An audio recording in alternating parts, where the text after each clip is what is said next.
नमस्कार, मैं हूं राहुल सिन्हा। सत्ता के सभी न्यूज मित्रों का स्वागत है। हम हर खबर में रोज न्यूज मित्रों को सत्ता की कुंजी दिखाते हैं, लेकिन आज हम आपको चाचा की कुंजी दिखाएंगे। इस चाचा का नाम है अशरफ अहमद, यानी अतीक का भाई और असद का चाचा। उसी अशरफ को लेकर एक ऐसा सनसनीखेज दावा किया जा रहा है जिसे सुनकर अतीक और उसका पूरा कुनबा आज हिल जाएगा।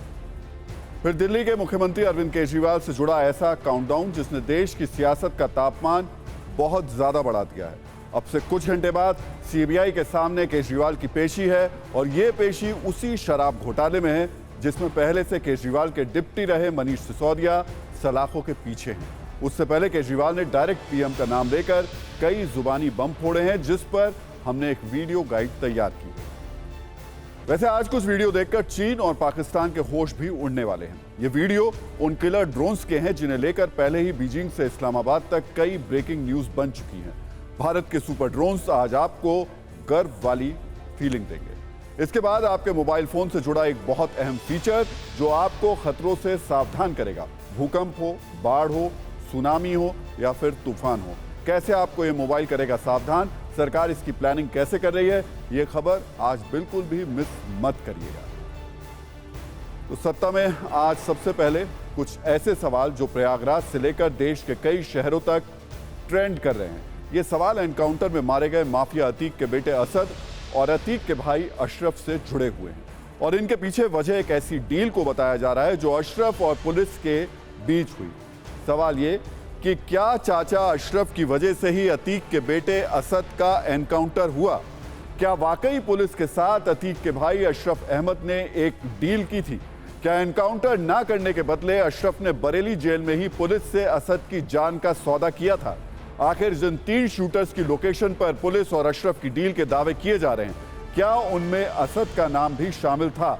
और क्या चाचा अशरफ अहमद की डील की वजह से एसटीएफ को उसके भतीजे असद की लोकेशन मिल पाई? आज इस खबर पर हम आपको सत्ता की जो कुंजी दिखाने जा रहे हैं उसे आप असद के चाचा की कुंजी भी कह सकते हैं।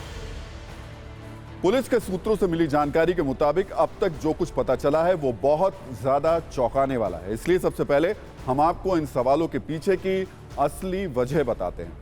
सूत्रों के मुताबिक जब अशरफ को बरेली से प्रयागराज लाया जा रहा था, जो खुद के एनकाउंटर के डर से अशरफ ने पुलिस के साथ एक डील कर ली थी। इस डील में अशरफ ने वादा किया कि वो उमेश पाल मर्डर केस में शामिल 3 शूटर्स की डिटेल और उनकी लोकेशन पुलिस से शेयर करेगा। इस बात को अशरफ ने प्रयागराज पहुंचने के बाद भी पुलिस से कहा, लेकिन जब उमेश पाल अपहरण मामले में अशरफ को बरी कर दिया गया और उसे प्रयागराज से बरेली वापस लाया गया तो वो अपने वादे से मुकर गया। इसी के बाद एसटीएफ ने अपनी जांच के दायरे को और बड़ा कर दिया। उसने अशरफ से मिलने वाले और उसके साथ बात करने वालों की कुंडली खंगालनी शुरू कर दी। तभी एसटीएफ को झांसी में रहने वाले सतीश पांडे नाम के एक शख्स का पता चला। ये वही सतीश पांडे है जिस पर अपने घर में उमेश पाल मर्डर केस के बमबाज आरोपी गुड्डू मुस्लिम को छिपाने का आरोप था और दावा है कि अशरफ के कहने पर ही गुड्डू मुस्लिम सतीश पांडे के घर गया। इस जानकारी के बाद पुलिस ने सतीश पांडे के घर पर दबिश दी, लेकिन गुड्डू मुस्लिम वहां से फरार होने में कामयाब हो गया। लेकिन गुड्डू मुस्लिम ने फरार होने से पहले असद और गुलाम को बताया था कि वो सतीश पांडे के घर पर सेफ है, इसलिए वो भी यहां आ सकते हैं। इसी वजह से असद और गुलाम भी सतीश पांडे के घर पहुंचे, जहां एसटीएफ पहले से ही पूरे बंदोबस्त के साथ बैठी हुई थी। वहीं पर असद और गुलाम के साथ एनकाउंटर हुआ और दोनों मारे गए। इसलिए ये सवाल उठ रहे हैं कि क्या चाचा अशरफ अपने भतीजे असद अहमद की मौत का कारण बन गया? इन सवालों के बीच आज माफिया अतीक अहमद का बेटा असद अहमद मिट्टी में मिल गया। आज असद के शव को कड़ी सुरक्षा के बीच प्रयागराज के कसारी मसारी कब्रिस्तान में दफन कर दिया गया। लेकिन किस्मत ने भी आज अतीक और उसके बेटे असद का गजब इंसाफ किया। जिस परिवार ने दहशत और दबंगई के दम पर अपना अवैध साम्राज्य खड़ा किया, पैसे और पावर के दम पर अपनी गुनाहों की सत्ता कायम की, कई जिंदगियों के गुनाहगार बने, आज वो परिवार ना असद के जनाजे में शामिल हो सका, ना उसे मिट्टी दे सका। पिता और माफिया अतीक अहमद आखिरी वक्त में अपने बेटे का मुंह तक नहीं देख सका। जनाजे में असद के नाना पहुंचे। असद की मां शाइस्ता परवीन गिरफ्तारी के डर से फरार है, वो भी उसके जनाजे में नहीं आ सकी। अतीक की बहन असद के जनाजे में पहुंची थी। असद के दोनों भाई जेल में हैं। जनाजे में फूफा और मामा समेत कुछ दूसरे रिश्तेदार आए थे। यानी जिस वक्त असद को दफनाया जा रहा था उसके परिवार का एक भी सदस्य तब मौके पर मौजूद नहीं था। दूर के करीब 20-25 रिश्तेदार ही उसमें शामिल हो सके। जनाजे से निकले जाने से असद को दफन करने के वक्त तक क्या हुआ, इस पर एक रील हमने तैयार की है, उसे देखिए। उसके बाद अतीक से जुड़े कुछ और बड़े खुलासे करेंगे। जनाजे में भी शामिल नहीं हो पा रहे हैं।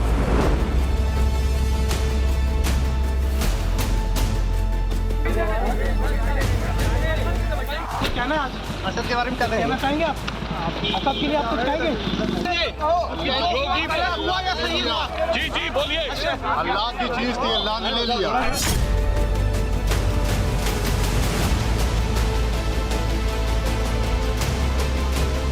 प्रयागराज और पूर्वांचल के माफिया डॉन अतीक अहमद के तीसरे नंबर के बेटे असद, जिसका एनकाउंटर में मार गिराया पुलिस ने, उसका अंतिम संस्कार इसी कब्रिस्तान में थोड़ी देर पहले हुआ, लगभग 50 से 60 लोगों की मौजूदगी में।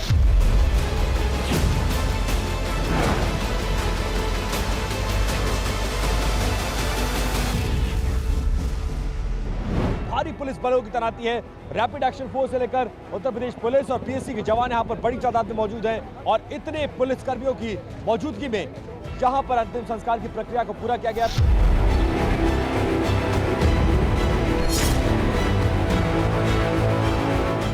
जो रिलेटिव्स थे उनको थी, इजाज़त की बात नहीं है, मतलब सभी को, तो पुलिस जो है शांति व्यवस्था के लिए लगाई गई थी, किसी को रोकने के लिए नहीं लगाई गई थी। परंतु जो रिलेटिव्स थे वो 20-25 के करीब में, जो रिलेटिव्स जो नाना और फूफा वो लोग आए थे।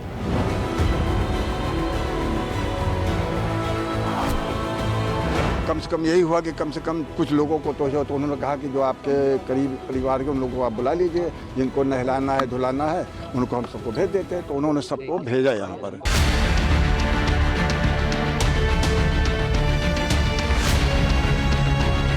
अतीक अहमद को अंतिम दर्शन करवाने के लिए आप लोग अर्जी डालेंगे, लेकिन अब वो नौबत ही नहीं आई। उसका मेन कारण यह कि बॉडी जो है डैमेज हो चुकी थी और उसको बॉडी को रखना अब उचित नहीं था, इसलिए उसको समय से पहले, जो कोर्ट खुलने से पहले उसको दफनाने की प्रक्रिया चालू की जा चुकी।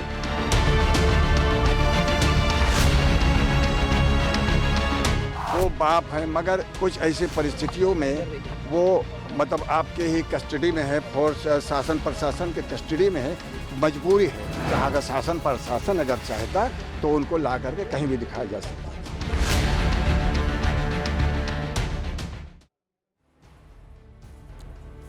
असद आज मिट्टी में मिल गया तो अतीक उसके गम में जेल में रोता रहा, खुद को कोसता रहा, क्योंकि आज उसे यह एहसास हो गया कि असद के मुकद्दर में मौत असल में उसने ही लिखी थी। आज जब अतीक का सवालों से एनकाउंटर हुआ तो जिस जुबान से वो लोगों को धमकाता था वो जुबान आज रहम की भीख मांग रही थी। आज पूछताछ शुरू होते ही अतीक अहमद ने अपना सिर टेबल पर रखा और अधिकारियों से कहा कि तुम सबने मेरे सबसे प्यारे बेटे के जनाजे में मुझे नहीं जाने दिया, मैं आखिरी वक्त में भी अपने बेटे असद को देख नहीं पाया, इससे बुरा क्या होगा। सवाल पूछे जाने पर अतीक अहमद ने अधिकारियों से यह भी कहा कि कल तो इतनी पूछताछ की थी, आज मुझे तनहा रहने दो। इससे अंदाजा लगाया जा सकता है कि जेल में अतीक की माफियागिरी और अकड़ कैसे खत्म हो चुकी है। लेकिन अगर अतीक को लगता है कि उसका ये इमोशनल कार्ड काम आने वाला है तो वो पूरी तरीके से गलत है, क्योंकि अतीक पर कानून का शिकंजा अब और कसता जा रहा है। अब एसटीएफ और पुलिस के बाद अतीक एटीएस के भी रडार पर आ गया है। बड़ी खबर यह है कि अब अतीक पर यूएपीए के तहत केस दर्ज हो सकता है, क्योंकि एटीएस अब इस मामले में पूछताछ कर रही है। एटीएस की टीम ने अतीक अहमद से इस मामले में पूछताछ भी की है और आतंकी संगठनों और आईएसआई कनेक्शन पर उससे एटीएस ने सवाल किए। ये सबसे ज़्यादा महत्वपूर्ण है। पाकिस्तान से हथियार खरीदने पर भी सवाल जवाब किए गए, क्योंकि ये कहा गया था कि ड्रोन के जरिए हथियार उस तक पहुंचाए गए थे। अतीक ने आईएसआई लश्कर से कनेक्शन की बात कबूल की थी और इन्हीं तमाम कनेक्शंस को खंगालने के लिए एटीएस अब अतीक अहमद से लगातार सवाल कर रही है। तो आज अतीक अहमद को लेकर एक और बड़ा खुलासा हुआ है। खबर है कि अतीक ने अपने बेटे असद को बचाने के लिए पूरा जोर लगा दिया था, लेकिन वो कामयाब नहीं हो सका। अतीक ने पत्नी शाइस्ता परवीन से कहा था कि असद किसी भी तरह से गल्फ कंट्री भाग जाए, लेकिन असद के पास पासपोर्ट नहीं था, इसलिए वो ऐसा नहीं कर पाया। इसके बाद शाइस्ता परवीन ने गुलाम को यह जिम्मेदारी सौंपी और कहा कि वो किसी भी कीमत पर असद का साथ ना छोड़े। शाइस्ता ने गुलाम से कहा कि असद एक मासूम बच्चा है और उसके साथ रहकर वो असद को इस सब से बाहर निकाले। सोचिए, जिस असद ने उमेश पाल मर्डर केस में गैंग को लीड किया, गोलियां चलाई, उसे मासूम बताया जा रहा था, लेकिन वक्त और पुलिस की ऐसी मार पड़ी कि ना असद बचा ना गुलाम। और सत्ता में अब बात करते हैं दिल्ली में मचे सियासी दंगल की। इस वक्त से लगभग 16 घंटे बाद शराब घोटाले में दिल्ली के मुख्यमंत्री अरविंद केजरीवाल को पूछताछ के लिए बुलाया गया है। कल सुबह 11 बजे सीबीआई के दफ्तर में अरविंद केजरीवाल से सवाल जवाब हो सकते हैं। हर गुजरते दिन और बदलते वक्त के साथ शराब घोटाले में आम आदमी पार्टी के नेताओं पर शिकंजा कसता जा रहा है। दिल्ली के पूर्व उप मुख्यमंत्री मनीष सिसोदिया इस मामले में पहले से ही जेल में बंद हैं। दिल्ली सरकार में मंत्री रह चुके सत्येंद्र जैन भी इसी मामले में सलाखों के पीछे हैं। अब दिल्ली के मुख्यमंत्री अरविंद केजरीवाल तक जांच की आंच पहुंच चुकी है। सीबीआई ने कल जब से पूछताछ के लिए नोटिस जारी किया है, उस वक्त से अचानक दिल्ली के तापमान के साथ साथ राजनीति का तापमान भी बढ़ चुका है। बीजेपी और आम आदमी पार्टी के नेता एक्टिव हो चुके हैं। आरोप प्रत्यारोप का दौर लगातार जारी है। आज दोपहर 12 बजे अरविंद केजरीवाल ने प्रेस कॉन्फ्रेंस करके आक्रामक अंदाज में बीजेपी पर कई आरोप लगाए। केजरीवाल ने कहा कि अगर मैं बेईमान हूं तो दुनिया में कोई ईमानदार नहीं है। यह जबरन फंसाने की साजिश है। हमारी सरकार के 2 मंत्रियों को गिरफ्तार किया गया है। अरविंद केजरीवाल ने बीजेपी पर निशाना साधते हुए कहा कि नंबर 2 और नंबर 3 को गिरफ्तार कर लो ताकि वो मेरा गला पकड़ सके। केजरीवाल ने यह भी कहा कि सीबीआई ईडी ने मनीष सिसोदिया पर झूठे आरोप लगाए हैं। केजरीवाल ने डॉक्यूमेंट दिखाते हुए कहा कि सबूत छुपाने के लिए 14 फोन तोड़ने के आरोप लगाए गए थे। केजरीवाल ने कहा कि सिर्फ 5 फोन ईडी और सीबीआई के पास हैं, बाकी फोन अभी भी एक्टिव हैं। केजरीवाल ने यह भी आरोप लगाया कि इस केस में चंदन रेड्डी समेत और दूसरे आरोपियों को टॉर्चर करके जबरदस्ती झूठ बुलवाया जा रहा है। इतना ही नहीं, अरविंद केजरीवाल ने यह भी कहा कि जांच एजेंसियों ने कोर्ट में भी झूठ बोलकर मनीष सिसोदिया की बेल रोकी है। जब से अरविंद केजरीवाल को पूछताछ के लिए नोटिस दिया गया है, तब से बीजेपी और आम आदमी पार्टी में press conference versus press conference का खेल लगातार तेजी से चल रहा है। तमाम सवालों के बीच अरविंद केजरीवाल का पीएम मोदी पर एक दिलचस्प तंज जो सियासी गलियारों से लेकर सोशल मीडिया तक वायरल हो रहा है। अगर रिश्वत ली तो पैसा गया कहां? अरे पैसा तो तब मिलेगा ना जब रिश्वत ली गई होगी और रिश्वत दी गई होगी। आज मैं इस प्रेस कॉन्फ्रेंस में कह रहा हूं कि 17 सितंबर को शाम को 7 बजे मैंने नरेंद्र मोदी को 1000 करोड़ रुपए दिए थे। कर लो गिरफ्तार उनको। ऐसे तो कोई भी इस देश में खड़ा होकर कुछ भी कह देगा। मैं कह रहा हूं कि नरेंद्र मोदी को 17 सितंबर की शाम को 7 बजे मैंने 1000 करोड़ रुपए दिए थे। गिरफ्तार करोगे इस बेसिस पे नरेंद्र मोदी को? भाई मेरे पास कुछ सबूत तो हो कहने का। कोई तो मैं कहूंगा भाई मेरे पास ये सबूत है, मैंने दिए थे। ऐसे ही कोई कुछ भी खड़ा होकर कह देगा और गिरफ्तार कर लोगे। 100 करोड़ रुपए दिए, 100 करोड़ रुपए दिए, गोवा चढ़। अरे कहां है सबूत? वैसे केजरीवाल से पहले आज बीजेपी ने भी कई गंभीर सवाल उठाए। कुछ सेकंड की न्यूज रील में शराब घोटाले पर छिड़े संग्राम की इस पूरी कहानी को देखिए।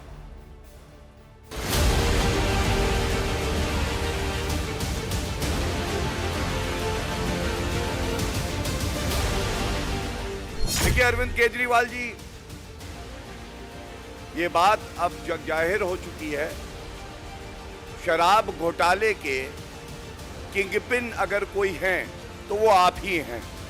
मोदी जी, अगर केजरीवाल भ्रष्टाचारी है तो फिर इस दुनिया के अंदर कोई ईमानदार नहीं है। मुद्दा भ्रष्टाचार है ही नहीं।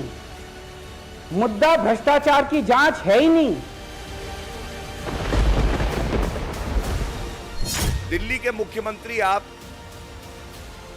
जिस मीटिंग में ये शराब घोटाला पूरी तरह से रचित होता है, उसकी अध्यक्षता आप कर रहे हैं।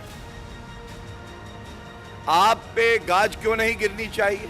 ईडी ने और सीबीआई ने झूठ बोल के ओथ पे, एफिडेविट पे कोर्ट को गुमराह किया और झूठा सबूत उन्होंने कोर्ट के सामने पेश किया।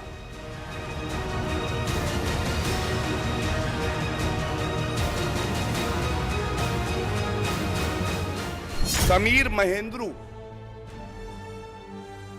इनसे आपने फेस टाइम पर बात करी विजय नायर के थ्रू, और आपने बोला विजय नायर ये मेरा ही बच्चा है, भ्रष्टाचार करने में पूरी तरह सच्चा है, इसका पूरा सहयोग करिए।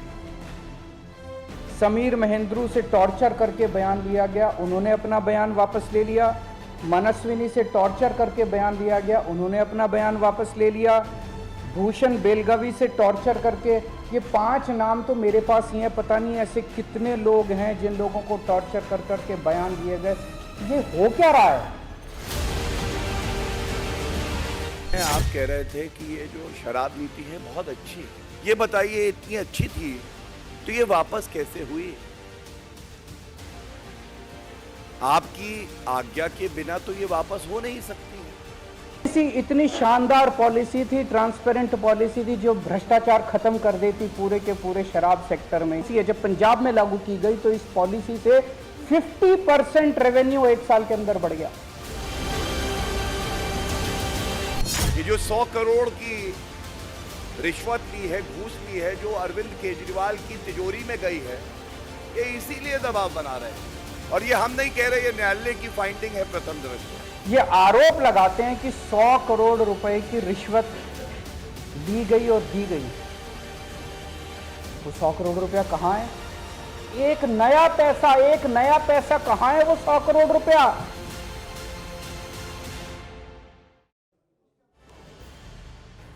सवाल केजरीवाल के भी हैं, सवाल बीजेपी के भी हैं, लेकिन असल सवाल है कि सच क्या है?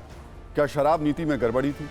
इससे भी बड़ा सवाल आज की तारीख में यह है कि अरविंद केजरीवाल का इसमें क्या रोल है और बीजेपी के केजरीवाल पर लगाए गए आरोपों का सच क्या है। केजरीवाल को कटघरे में लाने वाले कीवर्ड्स जो हैं वो भी हम आपको बता देते हैं। पहला कीवर्ड है 5 फरवरी 2021, यानी वो तारीख जब कैबिनेट की बैठक हुई जिसकी अध्यक्षता केजरीवाल कर रहे थे। दूसरा कीवर्ड है वो बैठक जो केजरीवाल के घर हुई और जिसमें सत्येंद्र जैन के भी मौजूद रहने का दावा किया जा रहा है। तीसरा कीवर्ड है वीडियो कॉल। आरोप है कि मुख्य आरोपी विजय नायर से केजरीवाल की फेस टाइम पर बात हुई। आरोप है कि वीडियो कॉल में उन्होंने कहा कि विजय नायर उनका बच्चा है। दिल्ली के इस दंगल की गूंज पूरे देश में है। अपने अपने हिसाब और समीकरण से कोई केजरीवाल के समर्थन में आ रहा है तो कोई विरोध में।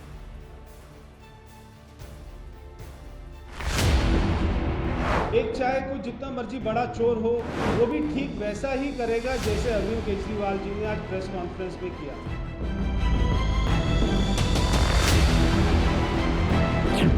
दिल्ली के मुख्यमंत्री, लोकप्रिय नेता और आम आदमी की उम्मीद अरविंद केजरीवाल को गिरफ्तार करने की और दिल्ली सरकार को गिराने की एक साजिश रची।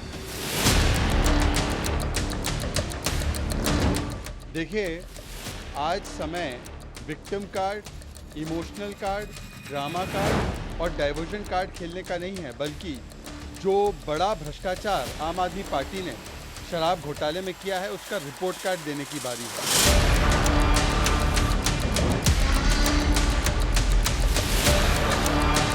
सब तो आप जानते ही न हैं कि क्या क्या काम लोगों के खिलाफ हो रहा है। बात है कि सब लोग एकजुट हो रहे होने की संभावना है और एकजुट होकर के बहुत अच्छे ढंग से काम होगा और वो देश के हित में है।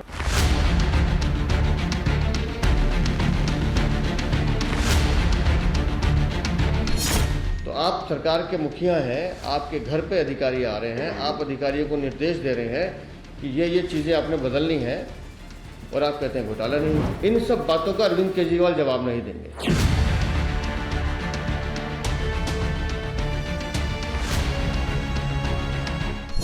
ये एक साजिश है, ये एक डराने की कोशिश है, ये एक धमकाने की कोशिश है और आम आदमी पार्टी के लोग, दिल्ली के लोग और पूरे देश भर के लोग अरविंद केजरीवाल के समर्थन में खड़े हैं और खड़े रहेंगे।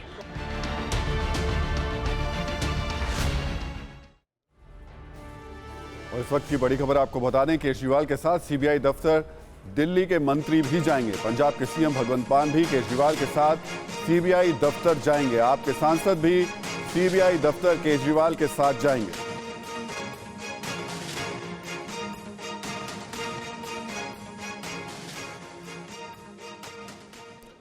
तो सियासी आग सिर्फ दिल्ली में ही नहीं है, दिल्ली के पास राजस्थान में भी आज उस वक्त आरक्षण की राजनीतिक ज्वाला भड़क उठी जब एआईएमआईएम के अध्यक्ष असदुद्दीन ओवैसी ने नया दांव चला।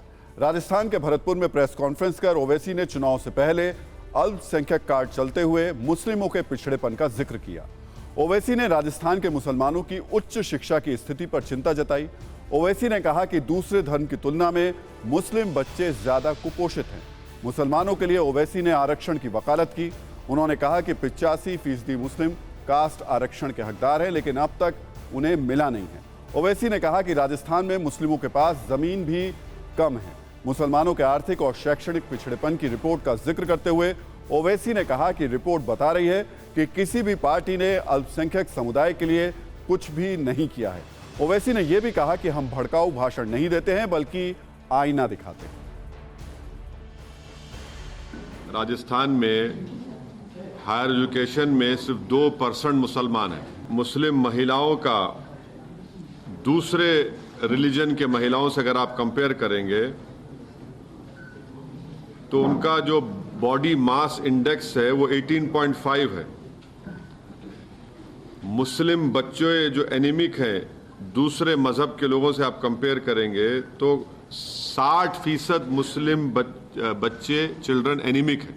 राजस्थान में SC ST से ज्यादा कम जमीन अगर किसी के पास है तो मुसलमान के पास। मुसलमानों की ऐसी कई बरादरियां हैं जिनको रिजर्वेशन मिलना चाहिए, नहीं मिलता है, जिसमें उन्होंने ख़ास तौर से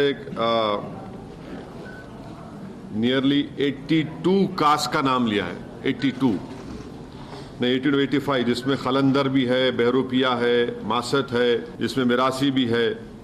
ये तमाम लोगों को रिजर्वेशन मिलना चाहिए मगर इनको नहीं मिलता है।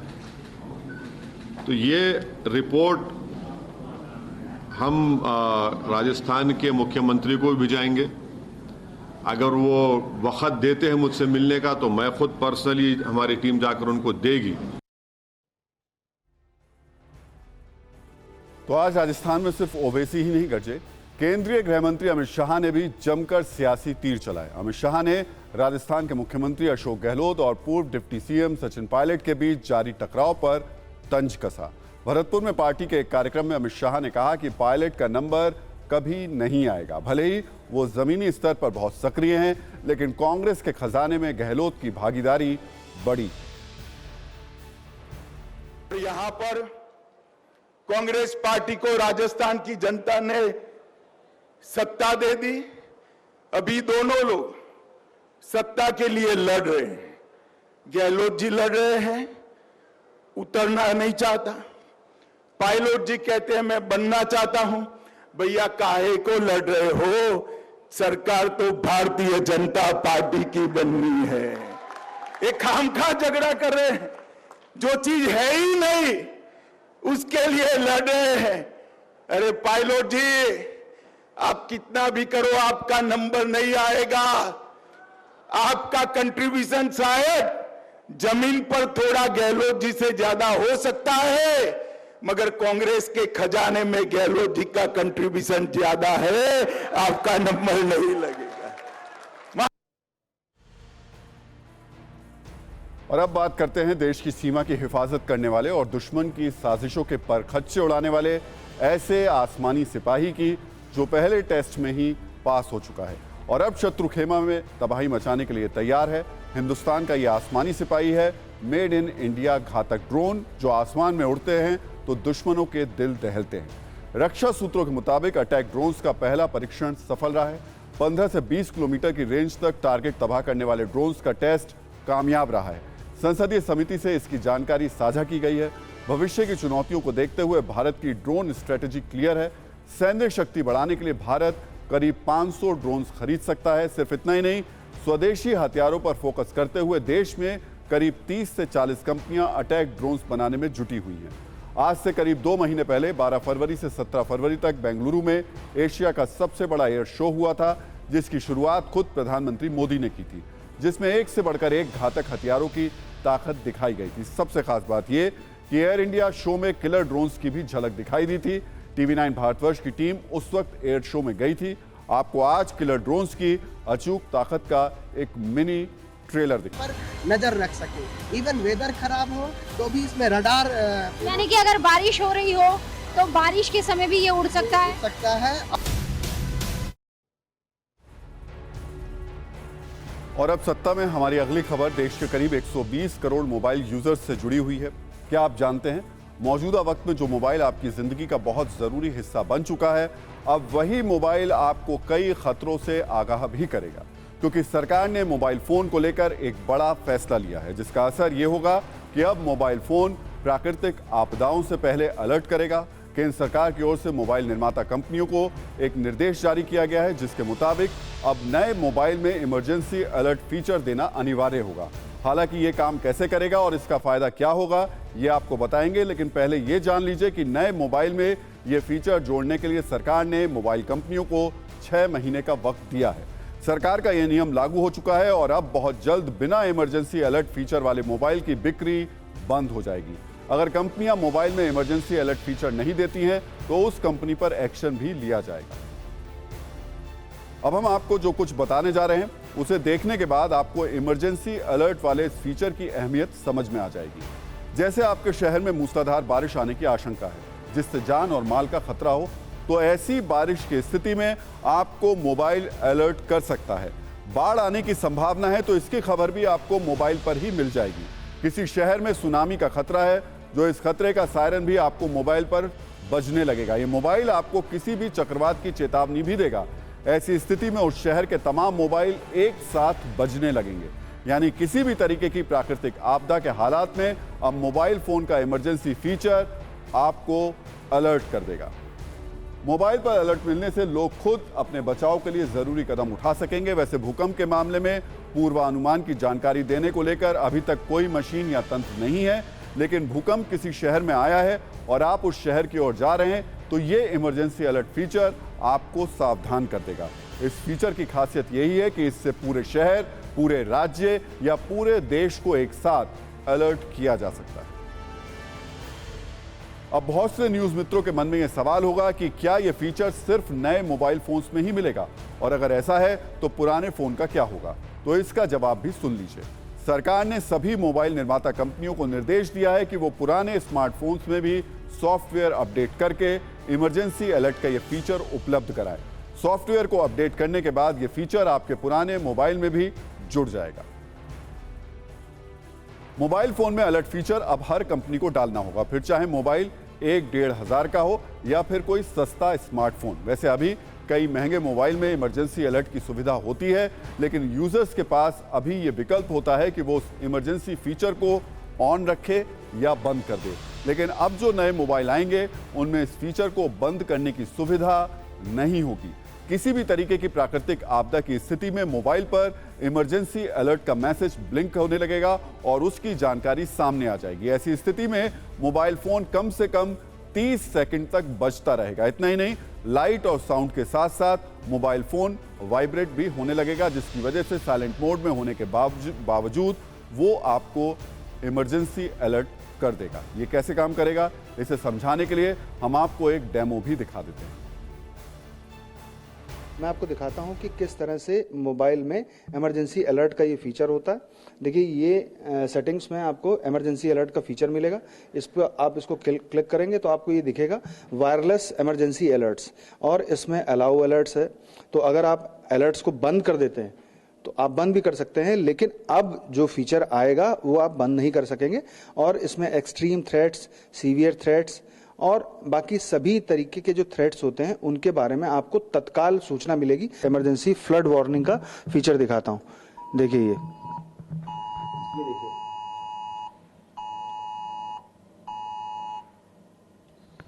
तो इस तरह से ये फीचर मोबाइल फोन में आता है और इसके जरिए बड़े पैमाने पर, यानी कि मान लीजिए कि कहीं चक्रवात है या कहीं भूकंप है आया। हालांकि भूकंप के बारे में ये है कि पहले से उसके बारे में कुछ नई जानकारी दी जा सकती, लेकिन अगर कोई एक भूकंप पहले से आया है तो उसके बाद के लिए डिस्ट्रक्शन अगर कुछ हुआ है तो उसके बाद के लिए लोगों को सचेत किया जा सकता है कि उस क्षेत्र में भूकंप आया है, और ऐसी स्थिति में वो सचेत रहें कि और भी भूकंप आ सकते हैं। इसी तरह से बाढ़ के बारे में कि उस क्षेत्र में बाढ़ आ चुकी है और आप जो है सचेत रहें, ऐसे ही चक्रवात और सुनामी के लिए भी लोगों को बड़े पैमाने पर एक साथ जानकारी दी जा सकती है, अलर्ट किया जा सकता है, सूचित किया जा सकता है।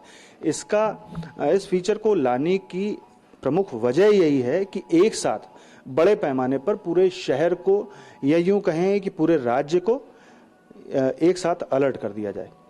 पीयूष पांडे, TV9 भारतवर्ष, नई दिल्ली। वैसे आपको बता दें कि भारत में अभी तक ये इमरजेंसी अलर्ट फीचर हर मोबाइल में अनिवार्य नहीं है, लेकिन विदेशों में इसे बहुत गंभीरता से लिया गया है। इसलिए स्मार्टफोन कंपनियों की ओर से कई देशों में इमरजेंसी अलर्ट फीचर लगातार हमेशा से दिया जाता है। इनमें अमेरिका, जापान, चीन, रूस, ऑस्ट्रेलिया के अलावा ब्रिटेन के कई यूरोपीय देश शामिल हैं। लेकिन अब सरकार के फैसले के बाद इसे भारत में भी अनिवार्य तौर पर लागू किया जाएगा। ये एक सच है कि राजनीति में सत्ता पाने के लिए नेता हर हथकंडे अपनाते हैं। साम, दाम, दंड, भेद, हर तरीका अपनाया जाता है। चाहत इतनी रहती है कि बस किसी तरह कुर्सी मिल जाए। कुछ ऐसी ही दिलचस्प चाहत देखने को मिली है यूपी में कांग्रेस के नेता मामून शाह की, जो रामपुर में कांग्रेस के पूर्व नगर अध्यक्ष हैं, लेकिन इनकी ख्वाहिश नगर पालिका के चेयरमैन बनने की थी। अपनी इसी चाहत को हकीकत में बदलने के लिए 45 साल के मामून शाह ने आनन फानन में निकाह करने का फैसला किया है। यह निकाह पूरे यूपी में चर्चा का विषय बना हुआ है। कहानी कुछ यूं है कि मामून शाह खान पिछले 25 सालों से नगर पालिका सदर के चुनाव की तैयारी कर रहे थे, लेकिन आखिरी वक्त में यह सीट महिला के लिए आरक्षित हो गई। मामून शाह खान के अविवाहित होने की वजह से उनका सियासी गणित गड़बड़ा गया। फिर उन्होंने जुगत लगाई और निकाय चुनाव में टिकट के लिए निकाह वाला नया फॉर्मूला आजमाया। मामून शाह ने 45 घंटों के अंदर ही अपने लिए दुल्हनियां खोज ली, ताकि निकाह के बाद अपनी दुल्हन को नगर पालिका की चेयरपर्सन पद का उम्मीदवार बना सकें। 17 अप्रैल को रामपुर में निकाय चुनाव के नामांकन की आखिरी तारीख है। वक्त कम है, लिहाजा नामांकन की आखिरी तारीख से 2 दिन पहले आज ही वो निकाह कर रहे हैं। सत्ता के लिए नेताजी निकाह कबूल कर चुके हैं। निकाह की सारी तैयारियां हो चुकी हैं। मैरिज हॉल बुक है, शादी के कार्ड बांटे जा चुके हैं। सोशल मीडिया के जरिए नेताजी के निकाह में शामिल होने के लिए न्योता भेजा जा रहा है। अब आज रात नेताजी का निकाह होगा, उसके बाद तत्काल वो अपनी बेगम के लिए टिकट मांगेंगे, उनका नामांकन भरवाएंगे और अपनी नई बेगम के लिए गली गली जाकर वोट मांगेंगे। ये निकाह नीति इसी वजह से ट्रेंड कर रही है। वो तो हम चाह रहे थे मामून शाह को आपको सुनवा दें, लेकिन देखिए सत्ता में वक्त हो चुका है और अपने न्यूज़ मित्रों से हमारी यही न्यूज़ रिक्वेस्ट है कि वो सत्ता की न्यूज़ को ज़्यादा से ज़्यादा शेयर करें और अपने सुझाव हमें व्हाट्सएप जरूर करें।